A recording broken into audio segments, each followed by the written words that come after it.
In the early 20th century, Mexico was a land bursting with contradiction. Rich in natural resources, yet its people were starving. A nation with a deep cultural heritage, yet suffocated by inequality and political oppression. It was a place where a few elites owned almost everything, and millions had nothing. This was the world on the eve of one of Latin America's most explosive uprisings, the Mexican Revolution, a war that wouldn't just transform Mexico, but would send shockwaves across the entire continent. This is the story of betrayal and bravery, of peasants turned revolutionaries, of ideals that inspired millions, and of the chaos and bloodshed that gave birth to a new nation. The dictator's grip. To understand the revolution, we must begin with Porfirio Díaz, a man who ruled Mexico with an iron fist for over 30 years. He called it the Porfiriato. Under Díaz, Mexico experienced a period of modernization. Railways were built, foreign investment poured in, and the economy grew. But this growth came at a terrible cost. Land was stolen from indigenous communities and handed to rich landowners and foreign companies. Workers labored in brutal conditions for pennies a day.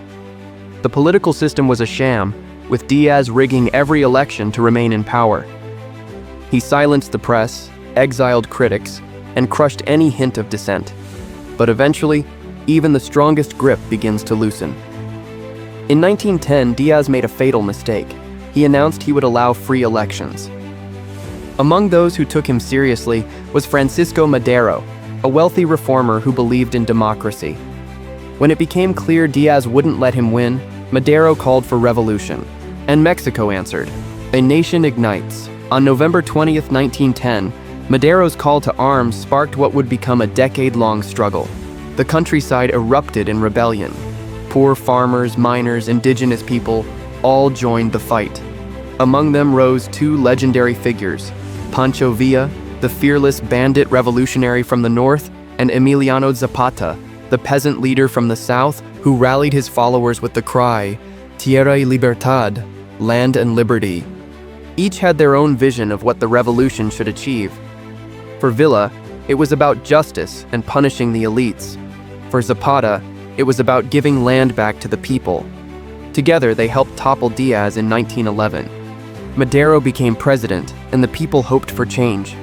But the revolution was far from over. Betrayals and civil war. Madero soon found himself surrounded by enemies, from conservatives who thought he had gone too far, to revolutionaries who thought he hadn't gone far enough.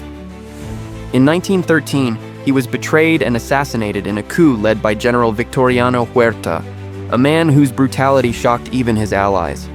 This betrayal reignited the revolution with more fury than ever.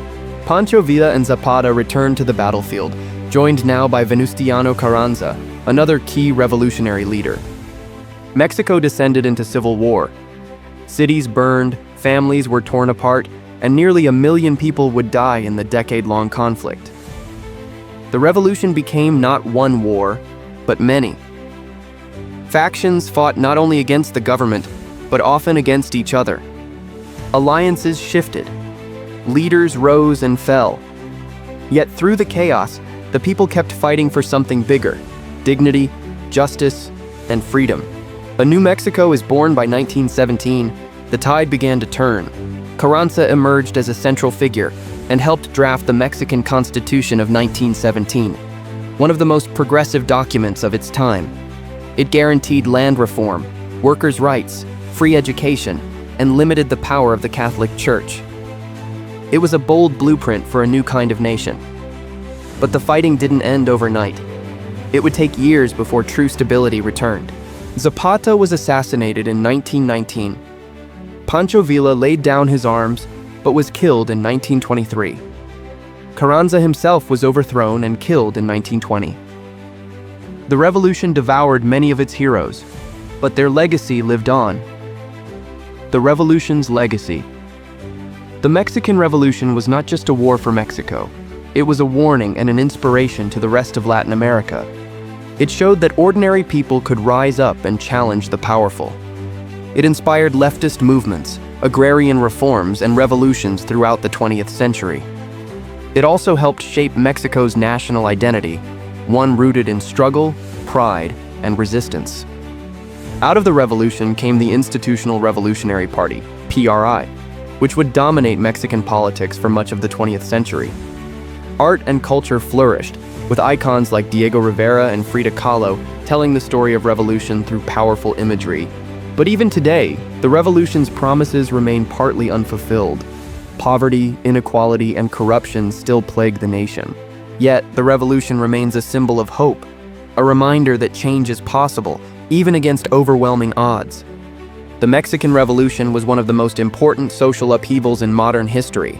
It wasn't clean, it wasn't simple, and it certainly wasn't perfect. But it cracked open a door to a new Latin America, one where the voices of the poor and oppressed could finally be heard.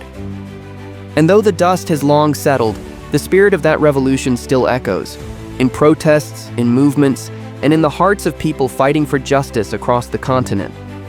Because revolutions may end, but their stories live forever.